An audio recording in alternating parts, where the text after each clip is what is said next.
तो आप कृपा करके मुझे क्षमा कीजिए। आप इतने दूर दूर से आते होंगे, गांवों से आते होंगे और इस सभा के लिए आते होंगे, लेकिन मेरी कठिनाई है कि मैं आपके दर्शन किए बिना आगे निकल जाऊंगा। तो मैं क्षमा करके मेरी बात सुनता हूं। लेकिन साथियों, ये जो हुजूम मैं देखता हूं, वहां धूप में कितने लोग खड़े हैं। ये प्यार बहुत बड़ी ताकत होती है। इतनी बड़ी तादाद में ममता रहने, आशीर्वाद देने आए।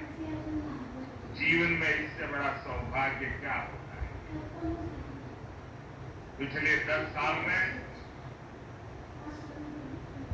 आपने जब से मुझे काम दिया है, अपने शरीर का कण कण और समय का पल पल सिर्फ और सिर्फ नम्र भावपूर्वक आपकी सेवा में लगाया।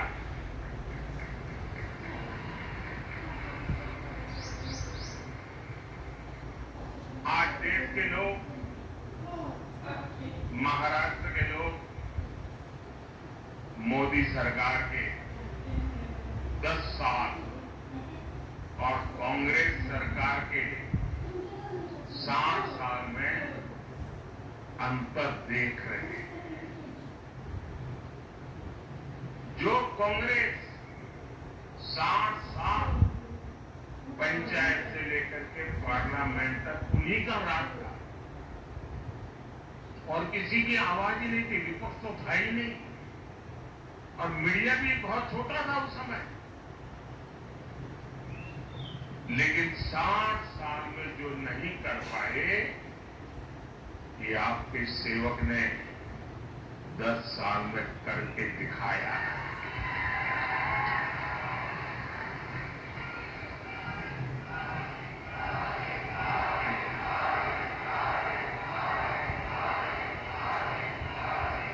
पिछले 60 साल में आपने कई बार कांग्रेस के सभी प्रधानमंत्रियों के मुंह से, उनके सभी नेताओं के मुंह से एक ही बात सुनी होगी, गरीबी हटाएंगे, गरीबी हटाएंगे, गरीबी माला जपते रहते हैं। और हर चुनाव में गरीब गरीब गरीब गरीब गरीब गरीब गरीब गरीब गरीब गरीब गरीब गरीब गरीब, यही माला जपते रहते थे। उससे आगे कुछ नहीं करते। आपके आशीर्वाद से, आपके सहयोग से और आपने मुझे जो कुछ भी शिक्षा दीक्षा दी है उसके कारण 10 साल में इस देश के 25 करोड़ लोगों को गरीबी से बाहर निकालने में हमें सफलता मिली। भाइयों बहनों, आप मुझे बताइए, कोई अगर गरीबी से मुक्त होता है तो आपको अच्छा लगता है कि नहीं लगता है? कोई गरीब का भला हो तो आपको अच्छा लगता है कि नहीं लगता है? जरा माताएं बहनें बताएं, अच्छा लगता है कि नहीं लगता है? अच्छा लगता है। अगर किसी को गरीबी से बाहर निकालते हैं तो हमें पुण्य मिलता है कि मिलता है? पुण्य मिलता है कि मिलता है? ये 25 करोड़ लोग गरीबी से बाहर निकले तो इसका पुण्य किसको मिलेगा? इसका पुण्य किसको मिलेगा? इसका पुण्य किसको मिलेगा? इसका पुण्य किसको मिलेगा? इसका पुण्य किसको मिलेगा? मोदी को नहीं मिलेगा। ये जो 25 करोड़ गरीबी से बाहर आए हैं ना, वो जो आशीर्वाद दे रहे हैं, पुण्य के हकदार सिर्फ और सिर्फ आप लोग हैं, क्योंकि आपने वोट देकर मोदी को एक काम करने के लिए कहा था। और इसलिए इस पुण्य के सच्चे अधिकारी आप हैं। आज 80 करोड़ देशवासियों को उनकी थाली भरी हुई रहती है,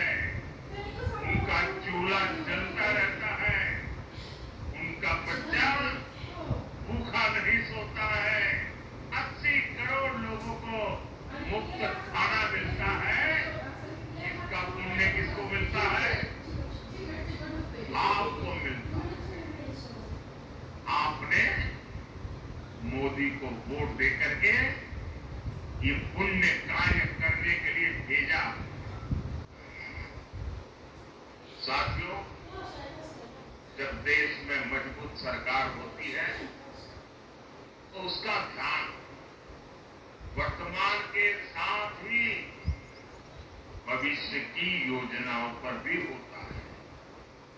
यही सोचकर आज भाजपा सरकार रेल, रोड, एयरपोर्ट पर अभूतपूर्व खर्च कर रही है। जितना कांग्रेस सरकार ने अपने 10 साल में खर्च किया उतना आज हम 1 साल में खर्च कर रहे हैं। तभी तो आज आप हर तरफ आधुनिक इंफ्रास्ट्रक्चर देखें। इसका सीधा लाभ भगवान विठ्ठल की इस धरती को भी हो रहा है। यहाँ पालकी मार्ग हो, रेलवे का काम हो, एयरपोर्ट का काम हो, ऐसे हर काम पर महायुति की हमारी सरकार तेजी से काम कर रही है। भाइयों और बहनों, महाराष्ट्र की जनता जब प्यार देती है, जब आशीर्वाद देती है तो कोई कसर नहीं छोड़ती है। लेकिन अगर कोई अपना वचन पूरा नहीं करता तो महाराष्ट्र की जनता उसे भी बराबर याद रखती है, रखती है नहीं रखती है। हिसाब बराबर समय आने पर चुकता करती नहीं करती है। अब देखिए 15 साल पहले एक बहुत बड़े नेता यहाँ चुनाव लड़ने के लिए आए थे। कहते हैं कि तब उन्होंने डूबते सूरज की शपथ लेकर कहा था कि यहाँ सूखे से प्रभावित क्षेत्रों पर पानी पहुंचाएंगे। उन्होंने पानी पहुंचाया क्या? पानी पहुंचाया क्या? पानी पहुंचाया क्या? याद है? उनको सजा देने का समय आ गया। एक वो दिन था और एक आज का दिन है। वो यहाँ से चुनाव लड़ने की हिम्मत नहीं जुटा पाए। साथियों, विदर्भ हो, मराठवाड़ा हो, बूंद बूंद पानी के लिए तरसाने का ये काम सालों साल से होता रहा। कांग्रेस को 60 साल तक देश ने राज करने का हक दिया, काम करने का मौका दिया। 60 साल में दुनिया के अनेक देश पूरी तरह से बदल गए, लेकिन कांग्रेस किसानों के खेत तक पानी भी नहीं पहुंचा पाई। 2014 में देश में 99 सिंचाई योजना ऐसी थी, करीब 100 सिंचाई ऐसी योजनाएं थी जो कई दशकों से लटकी पड़ी। इसमें भी सबसे ज्यादा 26 परियोजनाएं महाराष्ट्र की थी। सोचिए कितना बड़ा धोखा इन लोगों ने महाराष्ट्र को दिया। साथियों, हर खेत में पानी पहुंचाना, हर घर तक पानी पहुंचाना, ये मेरे जीवन का बहुत बड़ा मिशन है। 2014 में सरकार बनने के बाद मैंने पूरी शक्ति इन सिंचाई परियोजनाओं पर लगा दी। आज कांग्रेस की लड़काई वो करीब 100 सिंचाई परियोजनाओं से 63 परियोजनाएं पूरी हो चुकी। जिस नीलवांडे डैम का इंतजार 50 सालों में हो रहा था, उसे हमने पूरा कर दिया। गौसीपुर परियोजना का ज्यादातर काम एकनाथ जी, अजीत दादा और देवेंद्र जी की टीम तेजी से पूरा कर रही है।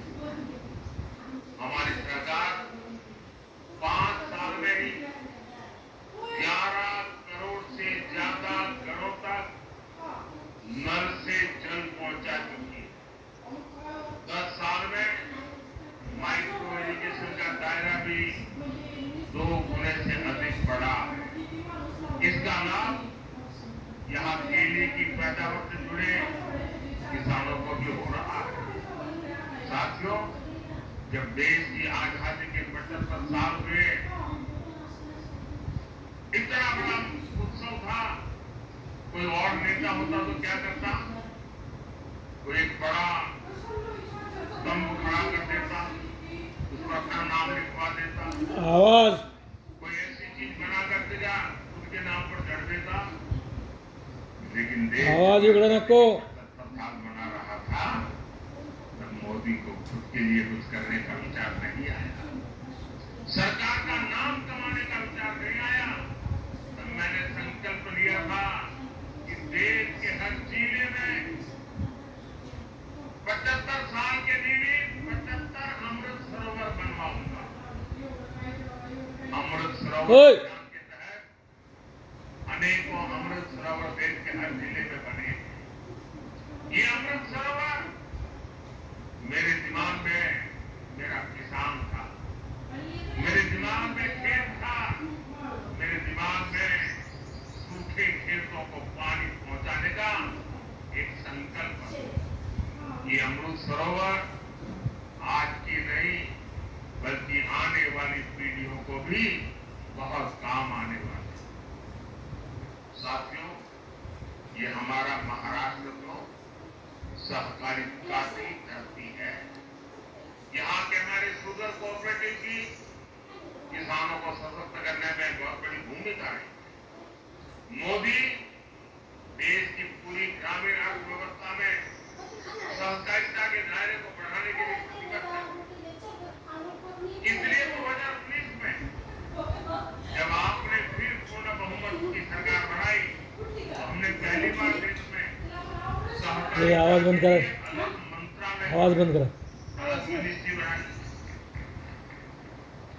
हमने देश भर में 10,000 किसान उत्पादक संघ एफपीओ बनाने का अभियान शुरू किया, जिसमें से 8,000 बन भी चुके हैं।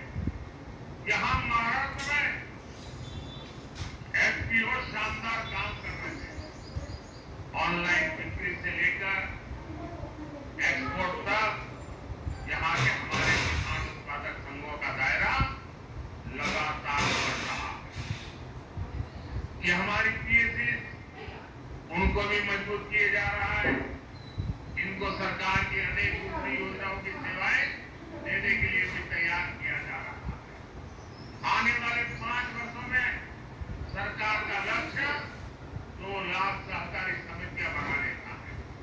साथियों, आप सभी जानते हैं कि जो छोटा किसान होता है उसके पास भंडारण की पर्याप्त सुविधा नहीं होती है, इसलिए उसे मजबूरी में कम दाम पर अपनी उपज बेचनी पड़ती है। अब हमने दुनिया की सबसे बड़ी अन्न भंडारण योजना पर काम शुरू किया है। इसकी जिम्मेदारी भी सहकारी संस्थाओं को दी गई है। इससे किसान को अपने हिसाब से उपज मार्केट में लाने का विकल्प मिलेगा। बीजेपी ने अपने संकल्प पत्र में प्याज, टमाटर और आलू किसानों की उपज की भी चिंता की है। आने वाले 5 साल में देश भर में विशेष स्टोरेज क्लस्टर बनाए जाएंगे। इसका बहुत बड़ा फायदा महाराष्ट्र के प्याज किसानों को होगा। साथियों, ये अगाड़ी वाले किसानों को लेकर के बड़ी बड़ी बातें आज करते हैं। 2014 से पहले जब इनकी सरकार थी तब क्या स्थिति थी? कि किसानों को याद दिलाना मेरा दायित्व है, और मैं यहां किसी की आलोचना करने नहीं आया। मैं देश की जनता को, महाराष्ट्र की जनता को, मैं देश के किसानों को सच्चाई से अवगत कराना चाहता। 10 साल जब रिमोट कंट्रोल वाली सरकार चलती थी तब यहां के कद्दावर नेता देश के कृषि मंत्री थे, और क्या हुआ था? जब यहाँ के बड़े कद्दावर नेता दिल्ली में बैठे राज करते थे तो गन्ने का एफआरपी करीब 200 रुपये था, और आज मोदी के सेवा काल में गन्ने का एफआरपी 340 रुपये प्रति क्विंटल, यानी करीब करीब 350 रुपये। जब ये कद्दावर नेता वहां कृषि मंत्री के नाते बैठे थे, तब गन्ना किसान अपने एरिया के लिए शुगर कमीशन के ऑफिस का चक्कर लगाते थे। आज ऐसी स्थिति नहीं है। आज देश में करीब करीब 100% एरियर पेमेंट होता है। 2014 में गन्ने का एरियर पेमेंट 57,000 करोड़ रुपए का था और इस साल 1,14,000 करोड़ रुपए की पेमेंट हुई। इसमें 32,000 करोड़ रुपए महाराष्ट्र के किसानों को मिले हैं। साथियों, इनकम टैक्स को लेकर हमारी शुगर मिल 90 के दशक से परेशान थी और ये कद्दावर नेता दिल्ली में बैठे थे। मैं उनको बार बार समझाता हूं, भाई आपके महाराष्ट्र में भी ये कोऑपरेटिव मिलें हैं शुगर की, गुजरात में भी है, परेशानी हो रही है। मैं गुजरात का मुख्यमंत्री था, चिट्ठियां लिख लेता था, मिलकर के बताता था, लेकिन 2014 से पहले ये कद्दावर नेता का डिपार्टमेंट होने के बावजूद भी शुगर मिल की इनकम टैक्स की समस्या का समाधान नहीं किया। जब मोदी को सेवा करने का मौका मिला, एनडीए की सरकार बनी, तो हमने उसका समाधान कर दिया। हमने कोऑपरेटिव शुगर मिलों को 10,000 करोड़ रुपए की राहत दी, यानी पुरानी इनकम टैक्स डिमांड माफ की, कानूनी मामलों का समाधान भी किया। इसका फायदा हमारे गन्ना किसानों को हुआ। मार्च 2023 से शुगर मिलों को हमने 10,000 करोड़ रुपए का विशेष लोन का प्रावधान भी किया है, ताकि शुगर मिल हर प्रकार का काम तेजी से कर सके, किसानों की पेमेंट न रुके।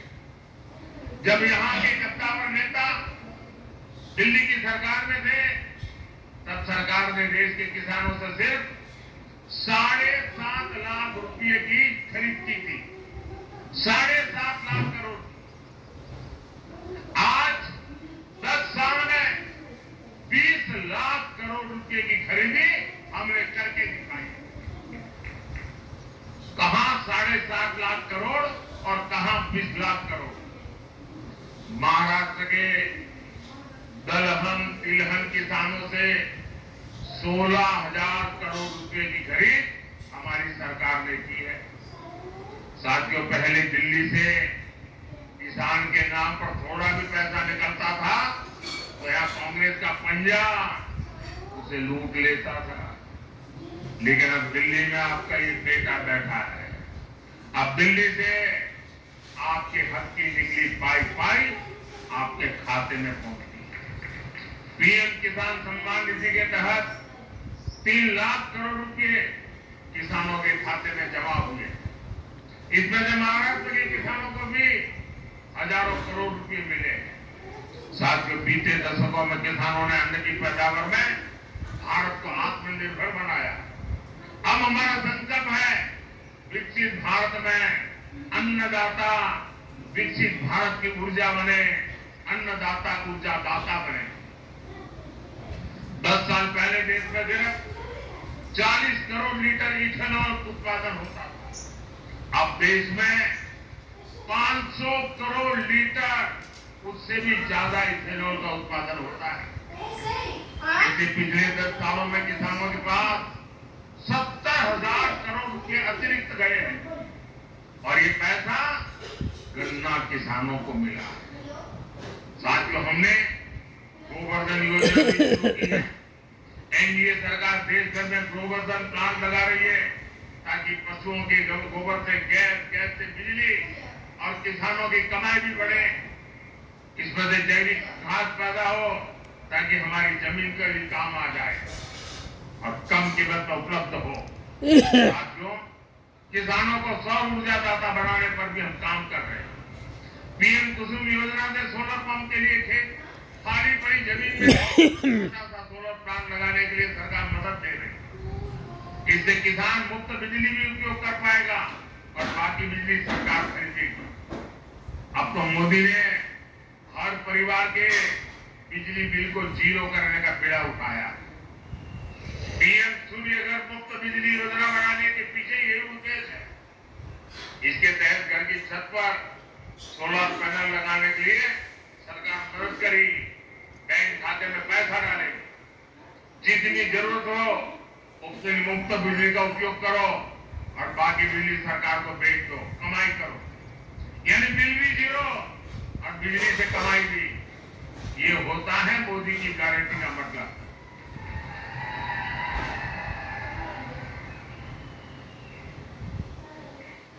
भाइयों बहनों, विकसित भारत बनाने में देश की नारी शक्ति की बहुत बड़ी भूमिका है। मोदी गांव की अपनी करोड़ों बहनों को सशक्त करने में जुटा है। 10 वर्ष में हमने 10 करोड़ बहनों को स्वयं सहायता समूहों से जोड़ा है। आज ये बहनें गांव की अर्थव्यवस्था को गति दे रही है। हमारे प्रयासों से कुछ समय के भीतर 1 करोड़ बहनें लखपति दीदी बनी है। आंकड़ा बहुत बड़ा है। 1 करोड़ बहनें मेहनत करके, कमाई करके लखपति दीदी बनी है। और अब मोदी ने गारंटी दी है कि मैं 3 करोड़ बहनों को लखपति दीदी बनाऊंगा। और तभी तो हिंदुस्तान कोने कोने से हर माँ, हर बहन, हर बेटी एक ही बात कह रही है, फिर एक बार, फिर एक बार, फिर एक बार।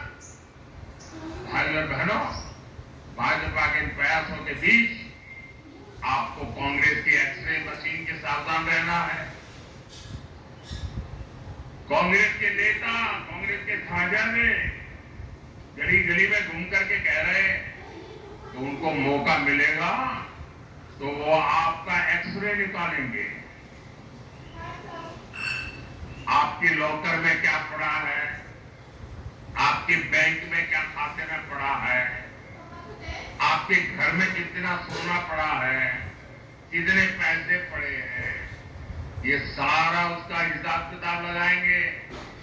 और फिर कहते हैं वो हम बांट देंगे, ज्यादा जो है ले लेकर के बांट देंगे। इतना ही नहीं, वो एक ऐसे टैक्स की बात कर रहे हैं। आज आप हर माँ बाप मेहनत करके कुछ न कुछ बचत करता है, अपनी जरूरत को कम करके बचत करता है, क्योंकि उसके मन में रहता है कि मरने के बाद बच्चों को कुछ दे करके जाऊं, अपने संतानों को कुछ दे करके जाऊं। और इसलिए वो कुछ न कुछ बचत करता है। अब ये कहते हैं जो बचत करते हैं आप, उस पर सिर्फ आपके संतानों का हक नहीं होगा, उस पर सरकार का भी हक होगा। और जो भी आपने बचाया है बच्चों के लिए, वो बच्चों को जाने से पहले आधा से ज्यादा सरकार ले लेगी। अगर आपके पास 10 एकड़ की जमीन है, अब आपको 10 एकड़ की जमीन बच्चों को नहीं दे पाएंगे, 5 एकड़ सरकार ले लेगी। आपने गांव में घर है, शहर में घर बनाया है, तो घर गया समझ लीजिए। अब मुझे बताइए, आपको ऐसी सरकार चाहिए क्या जो आपकी मेहनत का पैसा लूट ले? ऐसी सरकार चाहिए क्या? आपकी संपत्ति छीन देगा उनका इरादा, ये खतरनाक इरादा है। ये मार्क्सवादियों का विचार है, इन नक्सलवादियों का विचार है। और इसलिए ऐसे लोगों से एक भी आदमी जीत करके दिल्ली नहीं जाना चाहिए। इन सब से आपको कांग्रेस से सतर्क रहने की जरूरत है। और उनके सारे साथी भी ऐसे ही है।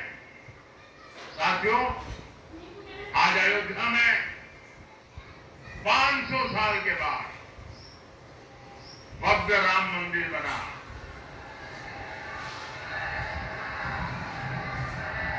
राम मंदिर बनने से हर कोई खुश है। आप खुश है कि नहीं है? अब मुझे बताइए भाई कि अंग्रेजों के जाने के बाद, देश आजाद होने के बाद पहले ही दिन राम मंदिर का काम शुरू होना चाहिए था, नहीं होना चाहिए था? इतने साल क्यों लटका रहा? क्योंकि उनकी वोट बैंक की राजनीति थी, उनके वोट बैंक की चिंता थी, आपकी आस्था की चिंता नहीं थी, आपकी भावना की चिंता नहीं थी, आपकी श्रद्धा की चिंता नहीं थी। कांग्रेस के पास मौका था, लेकिन कांग्रेस इस पवित्र काम में सिर्फ रुकावटें पैदा की। जिसकी राम में आस्था होगी वो ऐसे काम कभी नहीं कर सकता। कांग्रेस की राम में न आस्था है और ये उसके पास ऐसा एहसास है, और उनके सारे चेले चपाटे भी यही है। ऐसा काम कोई डरी हुई पार्टी नहीं कर सकती, तुष्टिकरण के दबाव से घिरी हुई पार्टी नहीं कर सकती। ऐसा करने के लिए जो साहस चाहिए होता है, वो साहस मोदी ने दिखाया है। और डंका की चोट पर 500 साल का इंतजार खत्म हो गया, राम मंदिर बन गया। और ये कहते हैं राम मंदिर बनेगा तो आग लग जाएगी। कोई आग लगी क्या? मंदिर बना नहीं बना? और भाई बहनों, 500 साल के बाद जो सपना पूरा हुआ ना, उसका कारण आपका एक वोट है, आपके वोट की ताकत है, जिसने 500 साल के इंतजार को खत्म किया। इस पुण्य भागीदार आप है, जिनके वोट की वजह से पवित्र काम पूरा हुआ।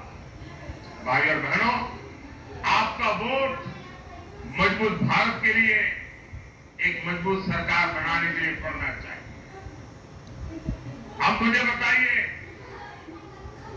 जिनके पास कभी 400 एमपी हुआ करते थे, वो पार्टी आज 250, 350 लोगों को चुनाव नहीं लड़ा पा रही है। अगर सरकार बनानी हो तो 273, 272 तो सीट चाहिए भाई। वो इतनी लड़ा नहीं रहे तो सरकार बनेगी कैसे, जीतेगी कैसे? और इसलिए जो सरकार बनाने के लिए लड़ ही नहीं रहे हैं, तो उनके लिए आपका वोट बर्बाद करने की जरूरत क्या है? और इसलिए मैं आपसे आग्रह कर रहा हूं कि आप वोट दे करके सरकार को मजबूत बनाइए। और आप जब वोट देंगे ना, वो वोट सीधा सीधा मोदी के खाते में जाने वाला है।